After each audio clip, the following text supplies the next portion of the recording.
Hello, and welcome to Community Talk. My name is Louis Eccleston, and I'm the marketing director over at Leonardo's Children's Museum. And today, with her sassy new haircut, is the associate director, Tracy Biddle, and she's here to tell us about our fall events coming up. Tracy. Hi, Louis. Thank you so much. You're welcome. As long as you approve of the haircut. I love it. Okay. I don't need to go back and get it fixed. No, okay. Not at all. All right. We have a lot going on. It's fun fall times at Leonardo's. Where should we start?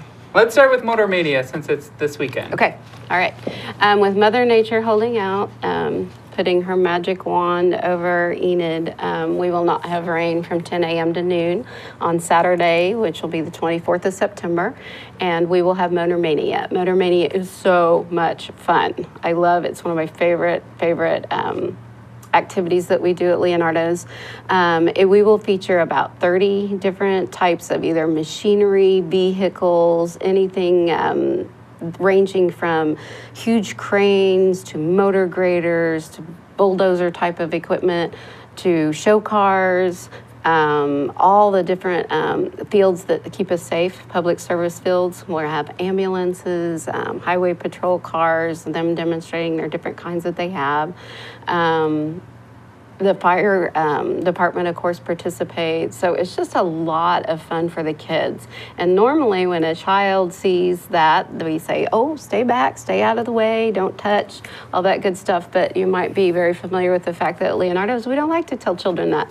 Mm-hmm. We think that inhibits their learning. So we are going to encourage them to touch, climb on, ask questions, all those things that when you drive by that piece of machinery on the road, you wonder why. There'll be someone there for everyone to ask questions about the machinery. It's called Yellow House Motor Mania. Yellow House Machinery is our generous corporate sponsor, and then Safe Light Auto is also sponsoring this so that we can have a scrumptious lunch for everyone that attends. Great. Well, that sounds like fun. I also heard, if anyone's a fan of the movie Twister, yes, that we're going to have a special guest. You want to talk about her? Oh, I love Dorothy. I love that movie. I don't know if it's just an Oklahoma thing, as we just recently talked about, but to watch that movie that was filmed up in Waukeeta, they have a little museum and they have some things that are from the film, and we have Dorothy. It's the pickup that held the instrument that was taken up into the Twister. I want to say, yeah. Tornado. I want to say hurricane. It's hurricane season.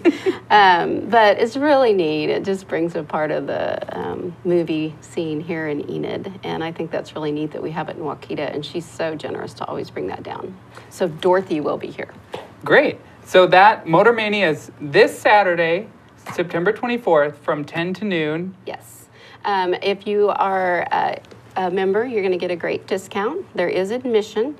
It's an outdoor area event, but you do need to pay admission to attend there. And for members, it's only $3.50 for each individual, 2 years of age or up. If you're not a member, you're welcome to go ahead, come anyway. It's $7 for anyone that's 2 years of age and up. That will let you participate in Motor Mania. It'll get you a wonderful lunch provided by Wooden Nickel with the courtesy of Safe Light Auto's funding. And then you can also play at the museum all day. You can play at Adventure Quest. You can check out our brand new renovated facility. So that's a lot for your money. Mm-hmm. So Sunday, regular hours, 1 to 5 p.m. But then Monday, what's new for the museum? What's going on that week? Actually, every year we close down the museum to assure that everything is safe for everyone that attends Leonardo's. We go through and climb through everything. We do annual maintenance, painting, cleaning. This year it coincides with the switching out of our network exhibit area. So I'm really excited about that. So we're saying goodbye to Grossology, the Yes. impolite science of the human body, which Yes. kids have been, for the past 6 months or so, learning about burps, toots, all the other things you're not supposed to talk about on TV, probably. Digestive issues, why things become stinky, the bacteria. It's a not so polite study of the body. So if families want to see that, they need to come before Sunday, Yes. before Grossology goes, for the new exhibit, Right. which is going to be Tapes and Tunnels. Tapes and Tunnels. Yes. Tell us about that. Tapes and Tunnels is new to the Oklahoma Museum Network. It was created by our friends at the Tulsa Children's Museum. They've done a really neat job of pretty much teaching us how to make not so ordinary end production out of just some ordinary items that you might find around your house or garage. So Tapes and Tunnels is literally, I know that sounds a little bit crazy, but tunnels.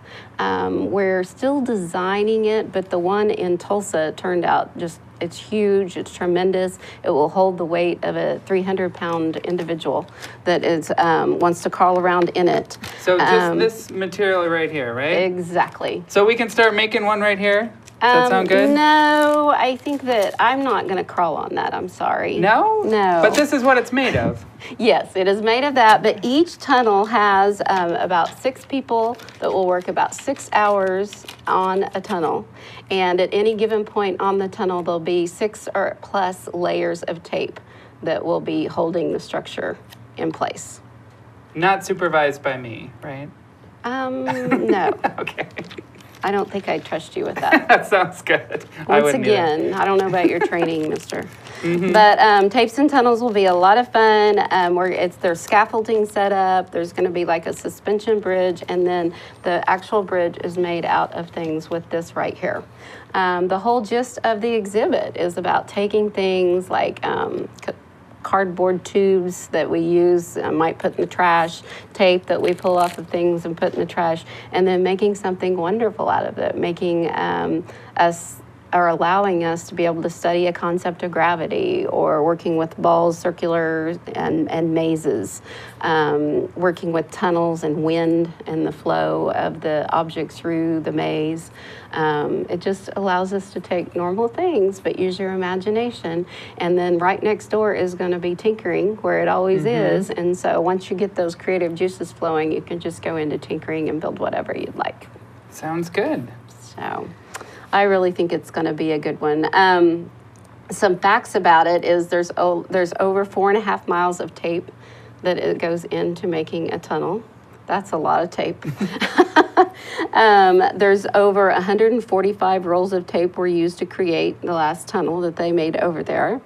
It can hold, this says more than 500 pounds per linear foot in the one that's created in Tulsa. Suspension bridges, it's going to be made entirely of the tape. It's using the same concepts, though, that we do to build bridges across, creeks and rivers and things.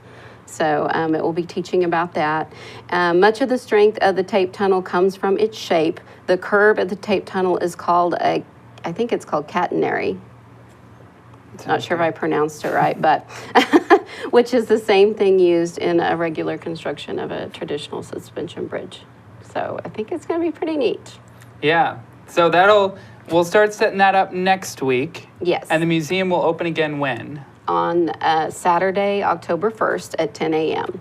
So basically just the weekdays of next week, starting on Monday, going all the way till Friday. Be sure that you've made note on your calendar that Leonardo's will be closed during that time, because we're going to be going over everything, cleaning, making sure it's safe, and obviously dealing with a lot of tape, clear tape. Huh? Okay. Sounds good. So coming up after all these new exhibit additions, our next big event is Princess Ball. That's right. On October 1st, we're going to open up with a new Oklahoma Museum Network exhibit that will be Tapes and Tunnels. And then we look at October, and our calendar has a lot on it. It's going to be a fun month. Princess Ball is going on, which is just annually a very, very special event to a lot of dads and daughters in our area. I think a lot of young daughters have grown up doing that annual dance with their father. It's a prince and princess type of environment at Eden Event Center on October 15th. And the whole evening is about our little princess. We all have our princesses in our lives. You have your niece, I have my daughter. All little girls should get to an evening to be the princess. And that's what Princess Ball is about. So food and dancing, and it's the 15th.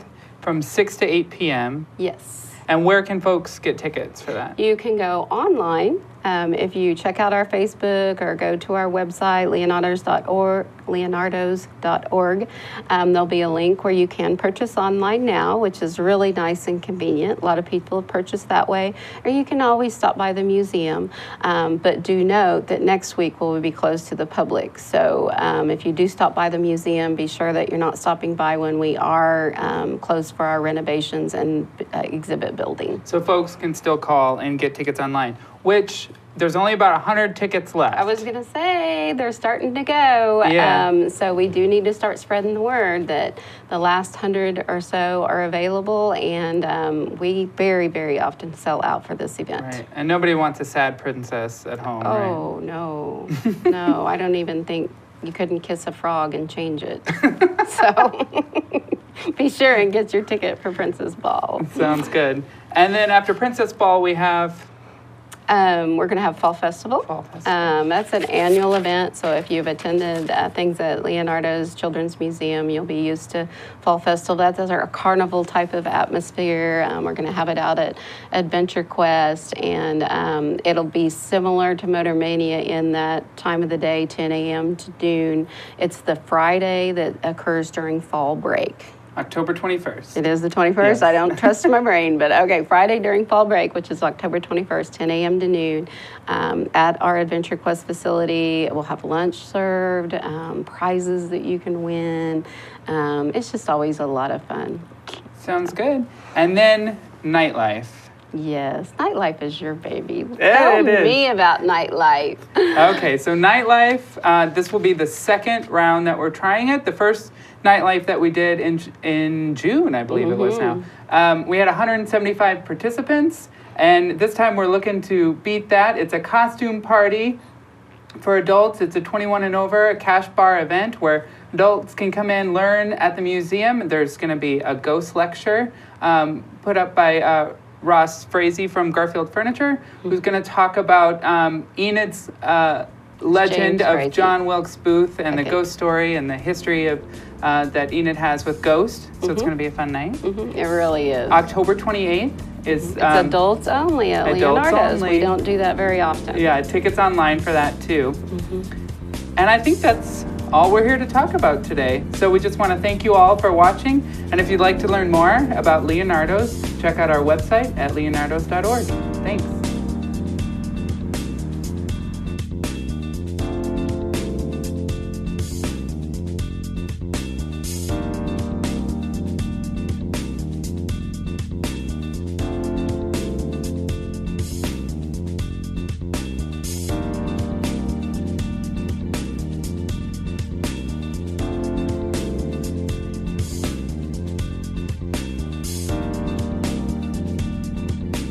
Hello, I'm Lisa Bland-Celix, Director at Senior Life Network, and I'd like to welcome you to Community Talk today.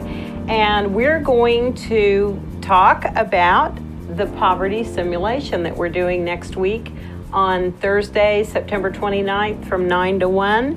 And my lovely guest today is Miss Lisa Rao. She is with Garfield County OSU Extension, and I'm going to let her tell you her title, and then we'll talk about the poverty simulation. Well, Lisa, my title is Family and Consumer Sciences Educator for Garfield County.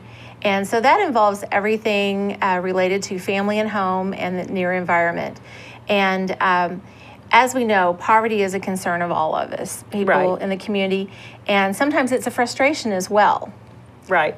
And Well, and we do see a lot of the different organizations that we come in contact with, both in our jobs, deal with some people who are in poverty and then some people who deal with the people that are in poverty. So just talk a little bit, since maybe someone's not familiar with what a poverty simulation is. Let's Okay. talk a little bit about what it is. okay. There's a variety of poverty simulations that are out there. Some of them deal with hunger, some of them deal with finances, or a combination thereof.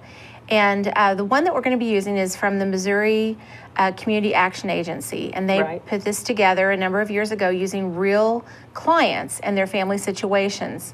So what this does, it allows people to experience in 4 15-minute segments that we call a week, to go through a month of poverty, trying to get to work, provide transportation for their family, get their kids to school, make sure they're adequately fed, and medicines are bought, doctor's appointments, and using community services that are available to them. Right. And see if they can survive, because we all say, oh, just go get a job. There's jobs everywhere. McDonald's is hiring. Walmart's more hiring. Challenging than that. It is. Yes. And for those of us who have lived our entire lives in middle class or upper class, sometimes it's difficult to understand those frustrations and challenges that people in poverty go through every day. Right. Just the transportation, I didn't realize until not just recently that a lot of people use our Enid transit system as a way to get to work. Exactly. And so there are a lot of real needs in our community, and hopefully this will address some of that. Mm-hmm. Now, tell us a little bit about who's involved. Well, we have a number of people who are on the steering committee. Because I'm fairly new to working in Enid and live outside the county, I needed to call on some experts who know a lot about the community. So I asked Matt Lohman at Hope Outreach, yourself. We have Rural Health Projects. We have Oklahoma Family Networks is involved. Pam Ballard with United Way of Oklahoma, Right. the Garfield County Health Department, and we have Enid Public Library. Enid Public Marco. Library, yes. Right. And so that's just the core nucleus that's helped me to organize this and put it on. As an OSU Extension educator, I received special training to be a facilitator. And not only will I be doing this, but I'm bringing in educators from around the state who are going to assist in facilitating this program. Wow, it sounds like a great opportunity for people. It is, and it's not for kids. It's not like a survivor game to come play to say, Right. oh, I survived a week or a month Right. in poverty. It's actually a great experiential learning. It's for anyone who works on a daily basis. Maybe you're a receptionist at the Right. doctor's office and you can't understand why people don't get to their appointments. Right. Or if you work for the city or the county and the utilities or any services provided and you don't know why people don't pay their utilities on the time. Just to help them kind of cope with some of these challenges and be a little bit more understanding. Yes, and it also lets them see and experience what it's like to walk in somebody else's shoes. So for my own example, my husband has never done without. He's always had a job. He's always had the same address. He was a farmer. He's never Right. had to do anything that wasn't, middle class. He's never had to worry about not having toothpaste. Right.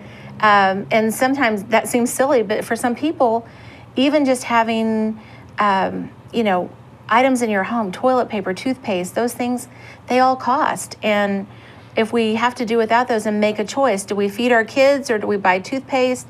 And if we do that, can we put gas in the car? Right. And this is going to show people how critical and how difficult some of those decisions are. Right. And that how difficult it is even to get around to get the things that you need. Exactly. To pay bills. And sometimes our system doesn't always work with those who are in poverty. Right. So it helps not only the people who serve those in poverty, but if you're a decision maker, you're a county commissioner, a city commissioner, if you are in the DA's office, any type of position where you are a person of influence, Right. it helps you understand better how you can serve that population as well. Exactly. How can people, like if they want to sign up to come to this, what do we need to tell them? Oh, this is so easy. It's free, first of all. If you want continuing education credits, if you have to keep up on a certification, we can provide a certificate for that. All you have to do is call the Garfield County Extension Office. We're in the phone book. Our number is 237-1228. Right. And just sign up. Right. And By the 27th, we will provide free morning refreshments, and we're having a young lady who is an entrepreneur and catering is going to be providing Crystal. a lunch, and it's going to be by donation. We will start at 9 a.m. at the Hoover Building. Right. And go through, we'll do a little bit of training on poverty in Oklahoma and in Garfield County, the statistics. Right. Then the simulation will begin about 10 o'clock. It will take an hour to go through the simulation. And then we'll have, while we're eating lunch, we'll do a debriefing and talk about what we've learned, what we've experienced, and how we can use that to affect not only Enid and Garfield County, but northwestern Oklahoma. Now, have you been through one yourself? I have actually been through about 4. So what were the aha moments when you finished from the people who participated? The thing that really struck me is when I was participating, I was given the role to play of a 17-year-old girl who was pregnant. Right. And her dad and mom were middle-class people. Her mom worked at the hospital. Her dad was a computer programmer. Her dad got laid off. And because they had overextended themselves, they had $200 in savings. She had 2 little brothers. Right. And they had no money to survive on, except their mom's part-time job. That's a classic example, because I think a lot of people look at poverty and they hear poverty, and it may be something that has never happened to anyone in their family. But a job layoff, a cancer diagnosis, there can be anything like that that's a catastrophic life event that propels someone into this, and it really can be a terrible thing for families. And that's why this is so great, to let people see that these aren't just all people, the faces look different. One of the posters we had a homeless looking person, and then we had a guy in a suit because he'd been laid off. And this is not the characters that people will be portraying, or the actual people. They're not characters. Are people who are in those situations that it changes in a minute, whether grandparents start raising grandkids, right, or someone loses a spouse. It can be elderly people that, because of medical costs or catastrophic illness, are not preparing for retirement, right, are suddenly find themselves homeless. Or young people that maybe their parents died or something happened, and they're trying to go to college and raise their little brothers and sisters. So these are people that are not from what we think of generational poverty, right, or extreme poverty, but that life has dealt them a tough blow, and all of a sudden they're thrust into this, and for most of us, we don't know how to navigate the system. Right. And so this is why it's so eye-opening and so important. We have had a downturn in our economy here in Northwest Oklahoma because of the oil changes, and we have young families that are going from $90,000 a year to nothing. $600 a month. Yes, and are learning how do I get food stamps? We have communities that are food deserts here in Garfield County. Right. That if you don't have transportation, the only place you can get food is at a convenience store. Right. And sometimes that, or if you catch a ride-in. Yeah, there are a lot of challenges that come up, but we do want to invite people to come out if you have questions about it, but you're not sure whether it's for you or whether you want to be there as a participant or a volunteer. Be sure and call Lisa's office at 580-237-1228. And we'd love September 29th, 9 to 1 at the Hoover Building. And we would love to have you participate. And I want to thank you, Lisa, for coming out on today's Community Talk. And we just want to invite people to come out. We do need you to RSVP by the 27th, because we will have a catered luncheon, and we can only take 80 participants.